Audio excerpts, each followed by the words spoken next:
لبيك لبيك لبيك يا رسول الله لبيك لبيك لبيك يا رسول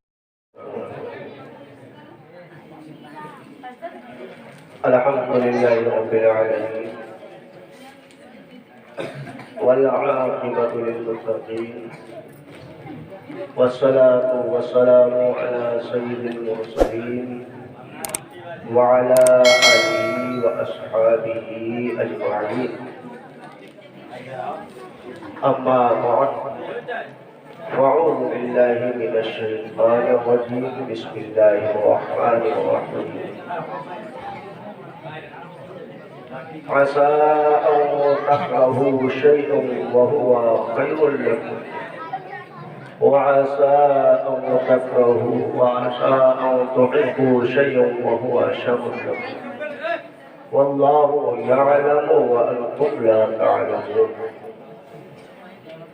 صدق الله العظيم وصدق رسوله النبي الأمين المتين الكريم ونحن على ذلك لمن الشاهدين والشاكرين والحمد لله رب العالمين.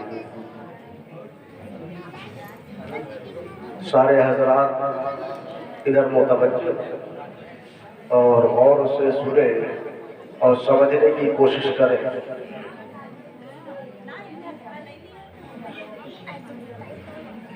حضرات ایک بات درود پاک پڑھ لیں. اللہم صلی علی سیدنا مولانا محمد وعلی آل سیدنا مولانا محمد بارک وسلم صلاۃ و سلام علیک یا رسول اللہ علیہ السلام. حضرات ابھی میرے بعد آپ لوگوں کو کئی لوگوں کی نام صحیح سننا ہے اور مولانا ساجد صاحب کا خطاب بھی سننا ہے. آج میں صرف 2 یا 3 باتیں آپ کو بتاؤں گا. اگر اس پر عمل کر لیتے تو جلسہ کامیاب ہو جائے. اب چونکہ ملا شریف ہے، جلسہ ہے، اس کا مقصد یہ ہوتا ہے کہ کچھ نہ کچھ سیکھنے کو ملے. نعت و حمد تو ہو ہی جاتی ہے، ذکر رسول ذکر خدا ہو ہی جاتا ہے، اور یہ جو کچھ سیکھنا اور سکھانا ہے یہ ذکر رسول اور نعت رسول سے بہتر. اللہ کے رسول صلی اللہ علیہ وسلم نے ارشاد فرمایا ہے تدارس العلم ساعة من الليل خیر من احیائها،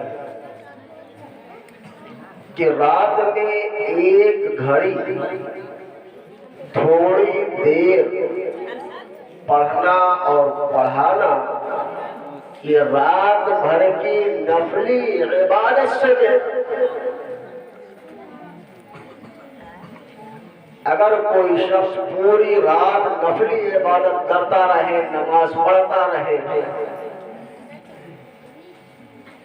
اور اگر کوئی شخص تھوڑی دیر 1 گھنٹہ آدھا گھنٹہ علم دین سکھائے یا علم دین سیکھے تو یہ علم دین سکھانا اور سیکھنا وہ ساری رات عبادت کرنے سے بہتر ہے. اسی لیے میں نہ معجزات نہ کرامات بیان کرتا ہوں، عام طور سے جس کی ضرورت ہوتی ہے وہی بیان کرتا ہوں. میں نے جس آیت کریمہ کی تلاوت کا شرف حاصل کیا اس پر بعد میں بولوں گا، تھوڑا سا پہلے کچھ رواجوں پر بولوں گا. ہم اور آپ سبھی دیکھ رہے ہیں کہ کچھ دنوں سے ایک رواج جڑ پکڑ رہی ہے اپنے گاؤں میں. اس سے پہلے نہیں، مگر کچھ دنوں سے یہ رواج شروع ہوئی ہے اور وہ رواج ناجائز و حرام کی. اس لیے اس پر بولنا بھی ضروری ہے۔ ابھی تک جو شادی بیاہ ہوتے تھے تو اس میں آتش بازی گولے پٹاخے نہیں لگائے جاتے تھے، مگر کچھ سالوں سے دیکھ رہا ہوں یہ ایک رواج بنتی جا رہی ہے، یہ ایک طریقہ بنتا جا رہا ہے۔ بولے تو پٹکا گولا بارود اس وجہ سے اس پر بولنا ضروری ہو گیا۔ ایک بات اور یاد رکھیں کہ آپ لوگ یہ سوچتے ہوں گے بیٹا چائے پیے گا کہ یہ مولانا لوگ لے کر کلو چل لینا کوئی بات یہ اس پر کیوں بولتے ہیں؟ ہم تو اپنے پیسے سے گولے پٹاخے چھوڑتے ہیں، پیسے اپنے برباد کرتے ہیں، پیسہ ہم لگاتے ہیں، ان کو کیا پڑی، ان کو کیا دکھ ہو رہا؟ تو یاد رکھیں کہ اللہ کے رسول صلی اللہ علیہ وسلم نے ارشاد فرمایا ہے ان العلماء ورثۃ الانبیاء، کہ علماء انبیاء کے وارث ہیں۔ ہمارے نبی آخر الزماں کے بعد اب کوئی نبی آنے والا نہیں، جب کوئی نبی آنے والا نہیں تو جو دین و تبلیغ کا کام ہے، جو اچھائی کا حکم دینا برائیوں سے روکنے کا کام ہے، وہ علماء کے ذمے، اللہ کے نبی کے وارث علماء ہیں۔ اسی حدیث میں ہے کہ ہم انبیاء کسی کو مال و دولت درہم و دینار کا وارث نہیں بناتے، بلکہ اگر بناتے ہیں تو علم کا وارث، تو یہ علم انبیاء کی وراثت ہے۔ یہ جو آتش بازی اسلام میں حرام ہے، کیوں حرام ہے؟ یاد رکھیے میں بہت مرتبہ بتا چکا ہوں کہ اسلام یہ فطری عقلی مذہب ہے، عقلی دین ہے، فطری دین ہے۔ اس میں کوئی بھی ایسا مسئلہ یا کوئی بھی ایسا حکم نہیں ہے جو عقل کے خلاف ہو۔ ہم لوگ جب حدیث کی جانچ پڑتال کرتے ہیں تو جانچ پڑتال کے 12 طریقے ہیں، کسی بات کو جھوٹی ثابت کرنے کے لیے 12 طریقے ہیں کہ حضور کی حدیث ہے یا نہیں ہے، اس کے لیے 12 طریقے ہیں۔ ان طریقوں میں سے ایک طریقہ یہ بھی ہے کہ جو حدیث عقل کے خلاف ہے وہ حدیث ہی نہیں، اس کو رسول اللہ صلی اللہ علیہ وسلم نے فرمایا ہی نہیں، وہ دشمنان رسول نے گڑھ ڈالی ہے، حضور کی طرف منسوخ کر دیا۔ اس سے پہلے آپ نے 2 سوالوں کا جواب، آپ کو جو ہے یہ آتش بازی کے حرام ہونے کے بارے میں اور علماء ان کو کیوں روکتے ہیں اس کے بارے میں جواب مل جائے گا۔ ڈھکن دھرا ہوئی ہے۔ اگر کوئی شخص ابھی تاپے الاؤ لگائے، 4-5 لوگ بیٹھے ہوں اور اس میں کا ایک شخص 500 کی نوٹ نکالے یا 100 کی نوٹ نکالے، اس الاؤ میں ڈال دے گا، تو اس کو آپ لوگ کیا کہیں گے؟ جو وہاں پر بیٹھے حضرات ہیں وہ تو یا تو اس کو پاگل کہیں کہ اس کے دماغ میں فطور آ گیا، اور اس کو اگر ہو سکے گا تو 2-4 جھاپڑ لگا دیں گے، اور نہیں تو اس کو برا بھلا ضرور کہیں گے، ڈانٹیں پھٹکاریں گے ضرور۔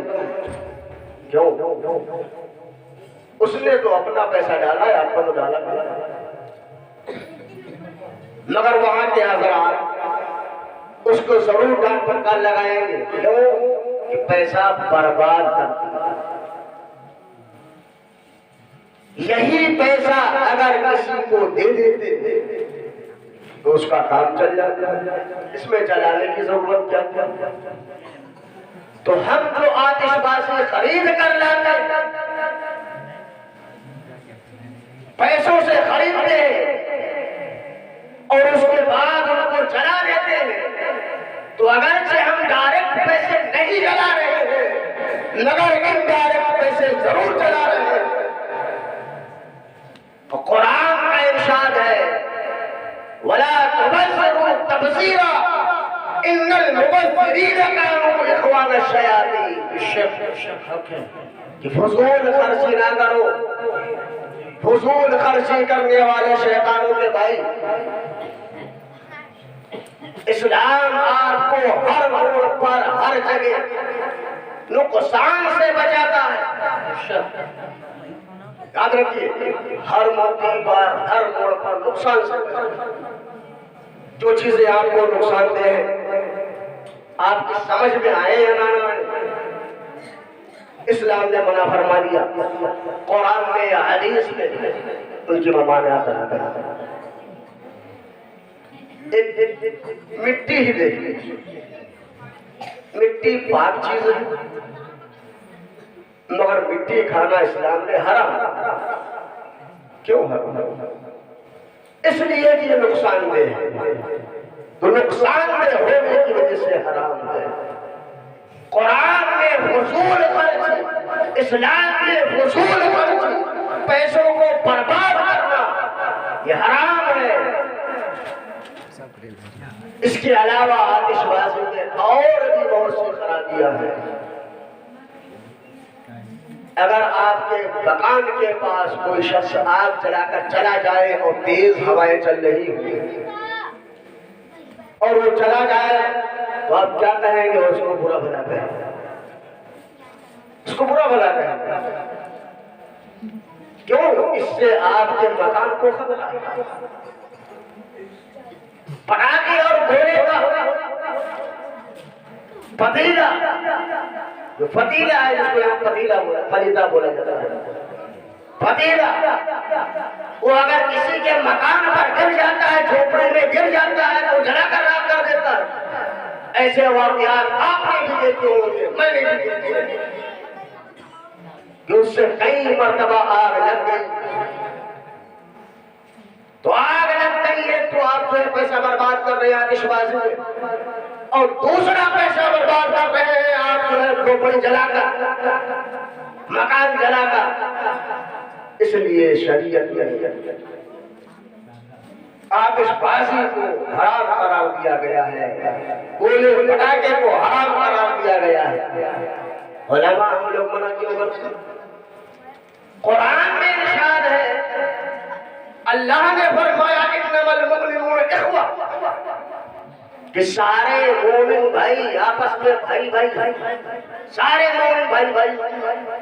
اور جب سارے مومن بھائی ہیں اور آگے ارشاد فرمایا ما کان العبد فی عون اخیہ، اللہ کے رسول صلی اللہ علیہ وسلم فرماتے ہیں ما کان العبد فی عون اخیہ کان اللہ فی عون عبد، کہ جب تک بندہ اپنے بھائی کی مدد کرتا رہتا ہے اللہ تبارک و تعالیٰ اس کی مدد کرتا رہتا ہے۔ تو یہ بھائی چارے کا ناطہ ہے کہ علماء، کوئی عالم آپ کو اگر اچھائی کا حکم دے رہا ہے، آپ کے پیسے برباد کرنے سے بچا رہا ہے، یہ بھائی چارہ ہے۔ بھائی کا حق ہے ایک دوسرے بھائی پر کہ اگر وہ کسی کو دیکھے غلط کام کرتے ہوئے تو اس کو روکے، زبان سے روکے، ہاتھ سے روکے، نہیں روک سکتا دل سے برا جانے، اس پر بول چکا ہوں۔ اور اللہ کے رسول صلی اللہ علیہ وسلم نے ارشاد فرمایا کہ اپنے بھائی کی مدد کرو، انصر اخاک ظالمن کانا او مظلوم، اپنے بھائی کی مدد کرو چاہے وہ ظالم ہو چاہے وہ مظلوم، یعنی چاہے وہ ظلم کرنے والا ہو کسی کے اوپر اور چاہے اس کے اوپر کوئی ظلم کر رہا ہو، دونوں صورت میں اپنے بھائی کی مدد کرو۔ اور ہر مسلمان بھائی بھائی قرآن کا ہو۔ ہر مسلمان بھائی حضور فرما رہے ہیں کہ اپنے بھائی کی مدد کرو، چاہے ظالم ہو چاہے مظلوم ہو۔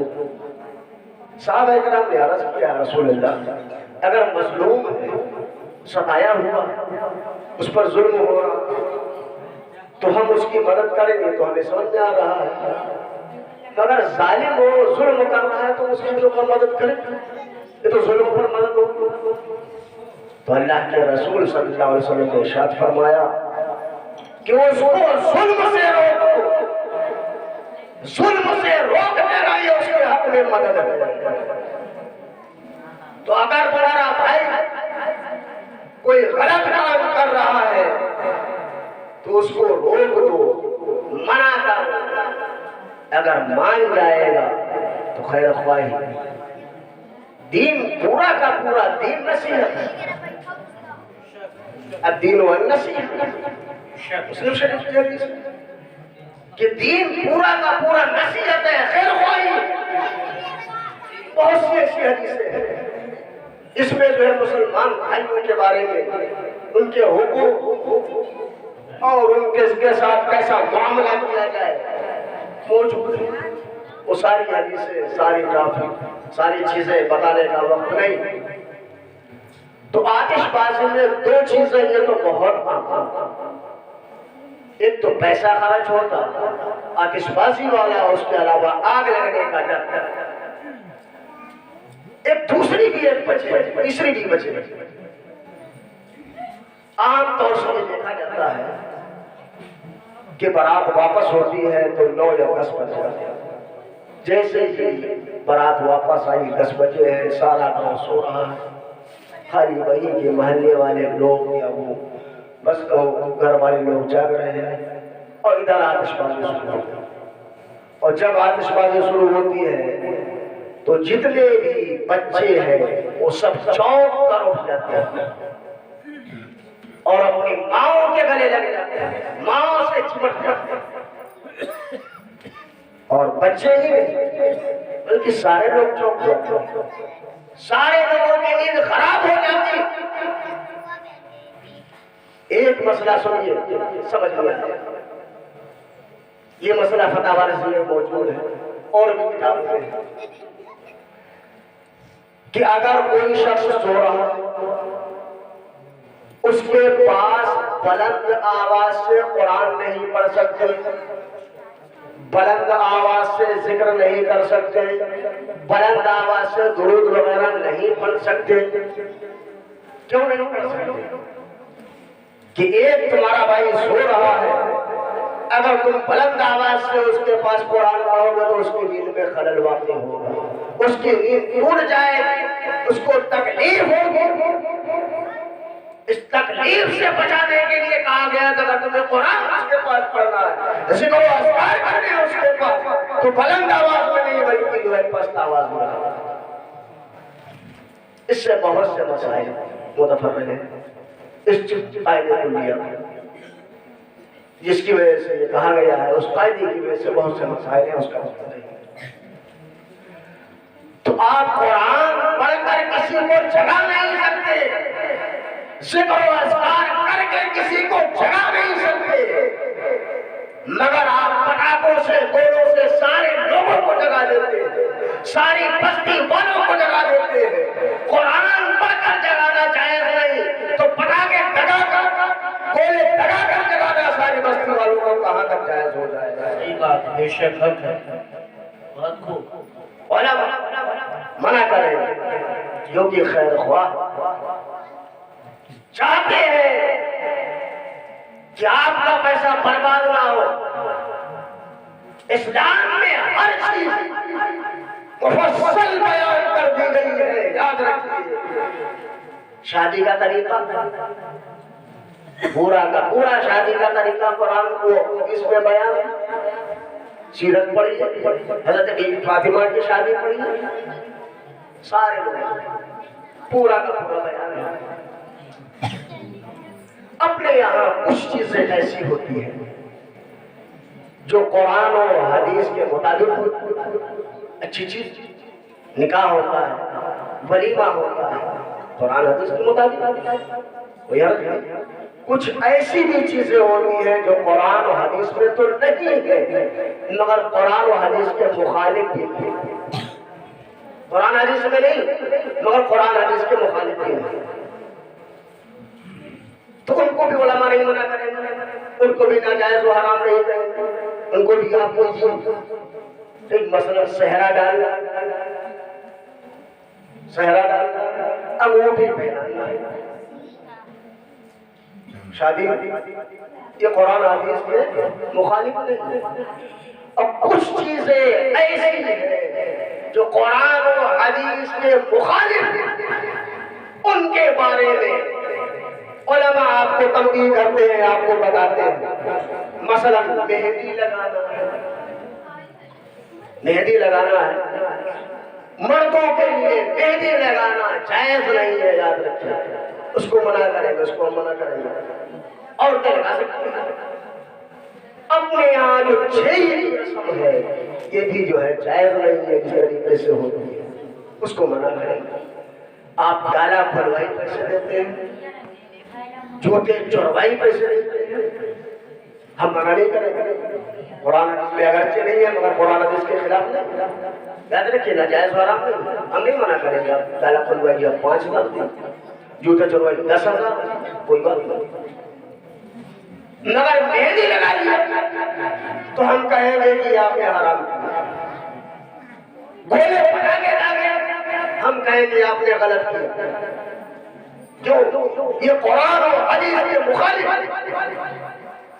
فضول خرچی ہے, اس لیے جو ہم منع کریں گے.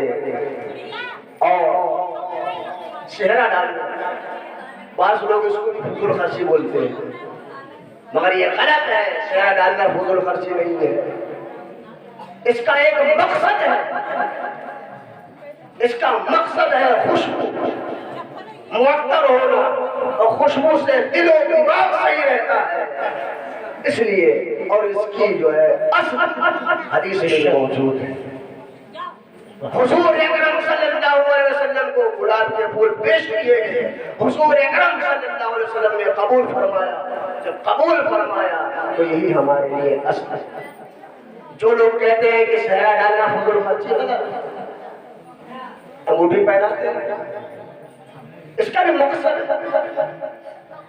وہی ہے, مگر ضروری یہ ہے کہ انگوٹھی ایک ہو, وہ بھی 4.5 ماشا تک ہو, اس سے اوپر نہ ہو. اور نہ سونے کی انگوٹھی پہنا سکتے, نہ 4.5 ماشے سے زیادہ کی انگوٹھی پہنا سکتے, اور نہ 2 انگوٹھی پہنا سکتے, ایک انگوٹھی پہنا سکتے. مقصد بہت سی ایسی روایتیں ہیں جن کے بارے میں ہم جانتے نہیں کرتے ہیں, مگر ہمارے بزرگوں نے جو کیا ہے کسی نہ کسی مقصد کے تحت کیا ہے. تو یہ جو انگوٹھی پہنے جاتے ہیں کسی ایک مقصد کے تحت. علاج کرنے کے لیے بہت سے طریقے ہیں, ہومیوپیتھک, آیورویدک, یونانی, ایلوپیتھک, اکوپنچر, اکوپریشر کے بارے میں اگر آپ لوگ جانتے ہوں گے, اس میں یہ کہا جاتا ہے کہ اگر یہاں یہ دباؤ گے تو یہ ٹھیک ہوگی, یہاں یہ دباؤ گے تو یہ ٹھیک ہوگی, یہ دباؤ گے تو یہ ٹھیک ہوگی, یہ دباؤ گے تو یہ ٹھیک ہوگی. تو یہ صرف دبانے سے ہوتا ہے اکوپریشر. اور ایک بات اکوپنچر, اس میں سوئیاں گھسنی پڑتی ہیں. آپ لوگ کی شادی ہو گئی ہے جانتے ہیں کہ شادی والے دن عام طور سے دولہے کا بلڈ پریشر ہائی اور دولہے کا بلڈ پریشر ہائی ہوتا ہے, اور اس انگلی کو دبانے سے بلڈ پریشر صحیح ہوتا ہے. یاد رکھیے, دائنے ہاتھ کی چھوٹی انگلی کے قریب انگلی دبانے سے وہ بلڈ پریشر صحیح ہوتا ہے, نارمل ہو جاتا ہے, کم ہوتا ہے. جب بلڈ پریشر ہائی ہو تو کہاں تک بتائیں گے کہ یہ دباؤ, یہ دباؤ, برابر دباتے رہو. تو شاید کہ بزرگوں نے اسی لیے کہا کہ انگوٹھی پہنا. اب نس دبے گی, جب نس دبے گی تو بلڈ پریشر صحیح رہے گا. اس کا مقصد ہے کہ آپ کو پریشر کو جاننے والے جو ہے بتائیں گے. تو یہ چیز جو ہے غلط نہیں ہے, مگر جو چیز غلط ہے اس کو غلط کہا جائے گا. اور اگر یہ چیز گولے پٹاخے داغے جاتے ہیں ناموں نمود کے لیے، دکھانے کے لیے، جانانے کے لیے کہ ہمارے گھر شادی ہے، ہم خوشی منا رہے ہیں، تو رسول اللہ صلی اللہ علیہ وسلم کا طریقہ یہ تھا اور صحابہ کرام کا طریقہ یہ تھا کہ جب ان کے گھر کوئی خوشی ہوتی تھی تو وہ صدقہ کرتے تھے، خیرات کرتے تھے، لوگوں کو کھانا کھلاتے تھے۔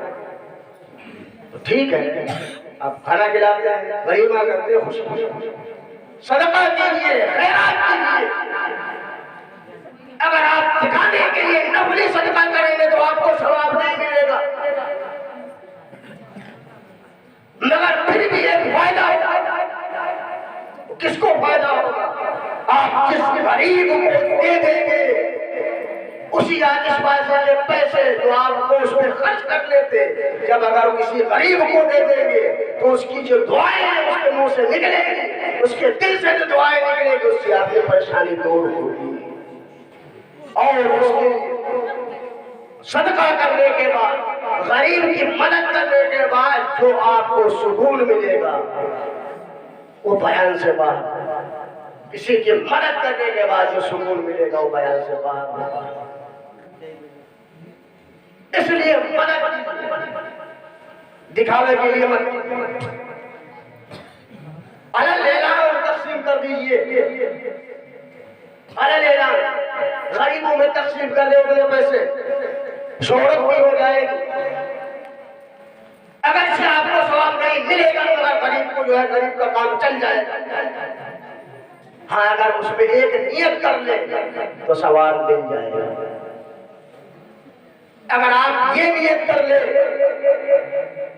کہ میں جو یہ کر رہا ہوں مجھے دیکھ کر لوگ اور بھی جو ایسا ہی کریں گے، یہ میں اپنے نام کے لیے نہیں کر رہا ہوں، شہرت کے لیے نہیں کر رہا ہوں، بلکہ ایک طریقہ ڈالنے کے لیے کر رہا ہوں کہ جب کسی کے اگر خوشی ہو تو علل اعلان صدقہ کرے، غریبوں میں تقسیم کرے، میں اس لیے کر رہا ہوں تو آپ کو ثواب بھی مل جائے گا اور اس کا غریب کا کام بھی چل جائے گا۔ جی سبحان اللہ، حق ہے۔ اللہ کے رسول صلی اللہ علیہ وسلم نے ارشاد فرمایا انما الاعمال بالنیات، نیتوں اعمال کا دار و مدار نیتوں، تو ریاکاری یعنی دکھاوا اور غیر دکھاوا اس کا دار و مدار سے نیت۔ ہم نہیں کہہ سکتے کہ وہ اعلان کچھ کر رہا ہے تو دکھانے کے لیے کر رہا ہے، ہو سکتا ہے اس کی نیت میں کچھ اور ہو، جو اس کی نیت میں ہے اسی پر اجر و ثواب ہوگا۔ تو اگر اس طرح کریں تو زیادہ بہتر، اگر غریبوں کو وہی پیسے دے دے، مسجد میں وہی پیسے دے دے، مدرسے میں وہی پیسے دے دے تو اس میں آپ کو ثواب ملے گا، صدقہ جاریہ ہوگا۔ بس خالی جو ہے آپ کو تھوڑا سا مزہ نہیں آئے گا، مگر جو مزہ نہیں آئے گا اس سے زیادہ مزہ اس وقت آئے گا جب آپ جو ہے کسی غریب کو دیں گے، یا مسجد میں دیں گے یا مدرسے میں دیں گے۔ مدرسے میں دیں گے آپ کے ہی بچے پڑھیں گے اور دوسرے مسلمان بھائیوں کے بچے پڑھیں گے، اس سے آپ کو بھی ثواب ملتا رہے گا ہمیشہ کے لیے۔ تو آتش بازی مہندی ہے، یہ ساری چیزیں نہیں کرنا چاہیے۔ علماء خیر خواہ، علماء چاہتے ہیں کہ اپنے بھائیوں کا بھلا، علماء پر یہ ذمہ داری ہے کہ وہ غلط چیزوں کو دیکھیں تو بتائیں، اب ماننا اور نہ ماننا یہ تو آپ کی ذمہ داری ہے، عمل کتنا کرتے ہیں کتنا نہیں کرتے آپ کی ذمہ داری ہے۔ ایک بار دوسرے پاک پڑھیے اللہم صلی علی سیدنا مولانا محمد وعلی آلہ سیدنا مولانا محمد والصلاة والسلام علیہ رسول اللہ صلی اللہ علیہ وسلم۔ ابھی کچھ دنوں میں رمضان کا مہینہ شروع ہونے والا ہے، جیسے رمضان شروع ہوتا ہے بہت سے لوگ روزہ رکھتے ہیں، اسلامی بہنیں تو اکثر روزہ رکھتی ہیں اور روزہ جانتے ہی سب کے اوپر فرض ہے، یہ تو بتانے کی ضرورت نہیں، مگر کچھ لوگ ایسے ہوتے ہیں جو کہتے ہیں کہ ہمیں کیا ہمارے پاس کھانا نہیں ہے کہ ہم بھوکے مریں۔ کچھ لوگ ایسے ہوتے ہیں جو کہتے ہیں، اور کچھ لوگ ایسے بھی ہوتے ہیں جو یہ جملہ کہتے ہیں کہ کیا ہمارے پاس کھانا نہیں ہے، بھوکے مرے، مگر وہ کیسے کہتے ہیں؟ مذاق کے طور، وہ مذاق کے طور پر کہتے ہیں۔ کچھ لوگ تو دل سے کہتے ہیں، کچھ لوگ مذاق کرتے ہیں، اور کچھ لوگ تعویل کے طریقے پر ہیں۔ تعویل کا مطلب جو ان سے پوچھا جائے گا تو یہ کہیں گے نماز پڑھتے ہیں، جھوٹ بولتے ہیں، غیبت کرتے ہیں، اور روزہ رکھتے ہیں، تو روزہ رکھنے سے کیا فائدہ؟ خالی بھوکے مرنا۔ ویسے روزے سے کیا فائدہ؟ خالی بھوکے مرنا ہے۔ کچھ لوگ یہ کہتے ہیں، اور ایک طبقہ اور ہے جو یہ کہتا ہے کہ روزہ جائز ہی نہیں، وہ ہے شمالیت، روزہ ہوتا ہی نہیں۔ وہ کہتے ہیں رات کو اٹھتے ہیں تو روزہ ہوتا ہے۔ یہ چار ایسے طبقے ہیں۔ اب یاد کہ یہ چاروں طبقے، چاروں گروہ، یہ چار قسم کے لوگ کہہ لیجیے، چاروں قسم کے لوگ سب مسلمان ہی ہیں۔ ان کے نام بھی مسلمان، کام بھی مسلمان، اپنے آپ کو مسلمان کہتے ہیں، ہم لوگ بھی مسلمان۔ اس میں سے کچھ تو ایسے ہیں جو جہالت کی وجہ سے کہتے ہیں، مگر کچھ ایسے ہیں جو گمراہی کی وجہ سے کہتے ہیں۔ اللہ تعالیٰ نے قرآن میں فرمایا کہ روزے تمہارے اوپر فرض ہے، کتب علیکم الصیام کما کتب علی الذین من قبلکم، تم پر روزے فرض کیے گئے ہیں۔ یہ قرآن اور حدیث میں اس کی تفسیر قرآن میں بس کہتی ہے کہ روزہ فرض کیا گیا ہے۔ اب روزہ کس کو کہیں گے، روزے میں کیا کرنا ہے کیا نہیں کرنا، یہ حدیث میں، یہ حدیث میں ہے کہ روزے کیسے رکھے جاتے ہیں۔ قرآن میں صرف ہے روزہ رکھا۔ حضور اکرم صلی اللہ علیہ وسلم نے روزے فرض روزوں کے علاوہ نفلی روزے بھی خوب رکھے، صوم وصال بھی، یعنی بغیر افطار کیے ہوئے کئی دن روزے رکھے لگاتار۔ ہم لوگوں کے لیے جائز نہیں ہے، ہم لوگوں کے لیے صوم وصال جائز ہے، لگاتار روزے رکھے جائز ہے، مگر حضور کے لیے جائز ہے، حضور کے لیے جائز ہے۔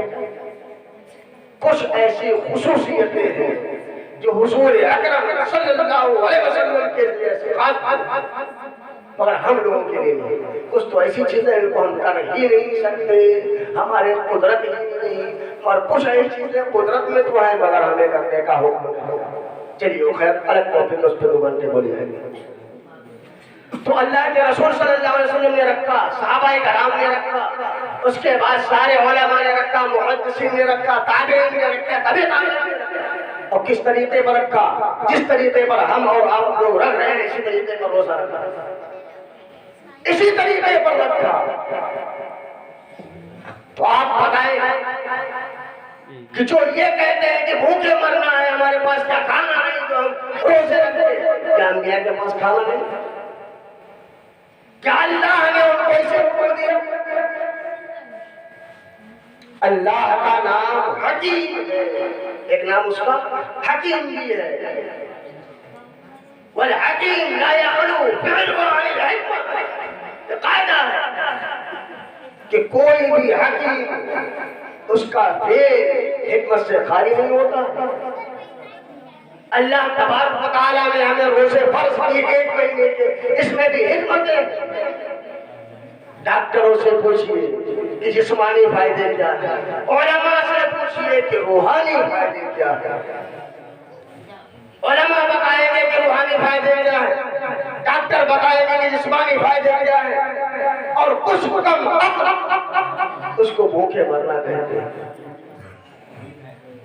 تو یہ ان کی عقل کی کمی اور ان کی جہالت۔ نبی دنیا میں سب سے زیادہ عقل مند ہوتا، یاد رکھیے، نبی دنیا میں سب سے زیادہ عقل مند ہوتا۔ ہمارے نبی اکرم صلی اللہ علیہ وسلم ہے سارے انبیاء کے سردار، سارے عقلاء کے سردار، تو سارے لوگ جتنے بھی ہیں وہ نبی کی عقل کے سامنے کچھ نہیں، انہوں نے جو ہے اس کو فرض کیا، اللہ نے فرض کیا، انہوں نے تشریح کی، اس کے باوجود اگر کوئی شخص یہ کہے کہ غلط، اور ایک بات کہ مذاق شریعت سے کسی ادنا سے حاکم کا اگر حکم آ جائے یا آرڈر آ جائے، ڈی ایم کا ایس ڈی ایم کا کسی کا، کہتے مذاق نہیں ہے، فلاں کا آرڈر ہے، فلاں کا حکم ہے، مذاق نہیں ہے، جو احکام الحاکمین ہے، جو احکام الحاکمین ہے، سارے حاکموں کا حاکم ہے، تو اس کے حکم کو مذاق میں لینے کا کیا مطلب؟ یہ سراسر گمراہی ہے۔ اور ایک مسئلہ یاد رکھیں کہ کسی بھی، اچھا مذاق کس کا اڑایا جاتا ہے؟ اس کو ہلکا سمجھنا، جس کی کوئی وقار نہیں سمجھی جاتی اسی کا مذاق اڑایا جاتا ہے۔ اور یہ قاعدہ ہے کہ کسی شریعت کا کوئی فرض اور واجب تو بہت دور ہے، کسی سنت کو ہلکا جاننا بھی کفر ہے، کسی سنت کو ہلکا جاننا بھی کفر ہے۔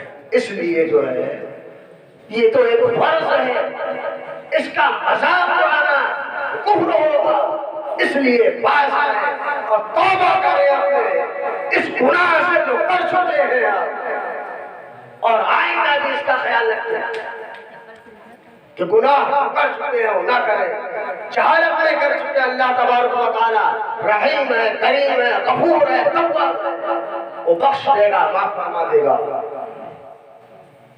احترام، روزہ مت رکھیں، نہیں رکھتے ہیں تو مت رکھیں، مگر بے ادبی، بے احترامی، احترام بے ادبی میں با ادب، بے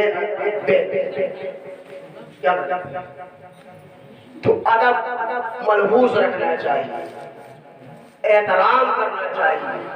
آپ نہیں کر پا رہے، آپ کی غلطی، ہم نہیں کر پا رہے، ہماری غلطی ہے، تو دوسرے کو نہیں ٹارگٹ کرنا چاہیے، خاص طور سے شریعت کے مسئلے کو، شریعت کے حکم کو مذاق نہیں اڑانا چاہیے۔ وآخر دعوانا الحمدللہ رب العالمین۔